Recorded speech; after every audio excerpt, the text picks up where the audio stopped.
Ang susunod na programa ay rated PG. Ito ay nangangailangan ng patnubay at gabay ng magulang para sa mga batang manonood. Nagulat na lang si Lynette nang sabihin sa kanya ni Doc Katie na pupunta sila sa bahay nila ni Carlos para mag-dinner dahil inimbitahan pala ni Carlos ang mga kaibigan niya. Sa isip ni Lynette, hindi man lang siya tinanong ni Carlos kung okay lang ba sa kanya at kay Katie niya pa nalaman na may dinner pala sa kanila at siya pa ang tagapagluto.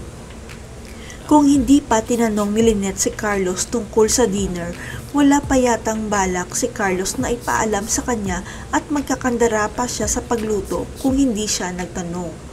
Ayon kay Carlos, pinagyabang niya sa mga kaibigan niya na magaling magluto si Lynette kaya pupunta daw mga friends at boss niya para matikman ang luto ng asawa niya. Gusto sanang papuntahin ni Lynette si Annalyn kaya lang nakipagkita ito sa lolo niya. Ang hindi alam ni Lynette, masaya si Carlos dahil hindi makakapunta si Annalyn. Abot langit ang pasasalamat ni Lynette dahil nag-alok si Doc Katie na tulungan siyang magluto na hindi niya akalain na magagalit pala si Carlos dahil sa pagtulong ni Katie. Ang akala ni Lynette okay lang na mag-imbita ng kaibigan niya sa bahay nila ni Carlos na hindi nagpapaalam sa kanya tapos magagalit pala si Carlos dahil nag-imbita siya. Sa isip ni Lynette, napaka-unfair naman sa part niya na okay lang kay Carlos mag-imbita ng friends niya na walang paalam tapos kung siya na mag-imbita magagalit si Carlos.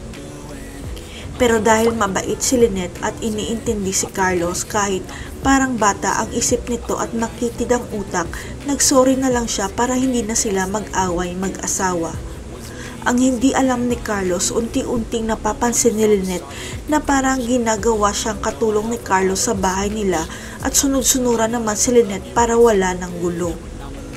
Ang hindi alam ni Lynette, matapos ang kasal nila ni Carlos, pinaalis ni Carlos ang katulong niya para si Lynette lang ang magsisilbi sa kanya at walang saksi kung mananakit siya kay Lynette. Pero ang hindi alam ni Carlos, matatapos na ang kahibangan niya dahil inimbitahan pala ng medical director ng Eastridge ang totoong may-ari ng ospital sa dinner nila. Kaya nang malaman ng may-ari ng ospital na si Lynette ang nagluto at nag-asikaso ng dinner, kinumpronta nito si Carlos at sinabing inaalipin mo pala ang anak kong si Lynette. Malalantad na kaya sa lahat na si Lynette ang anak ng may-ari ng Eastridge? Pagsisisihan na kaya ni Lynette na pinakasalan pa niya si Carlos? Abangan.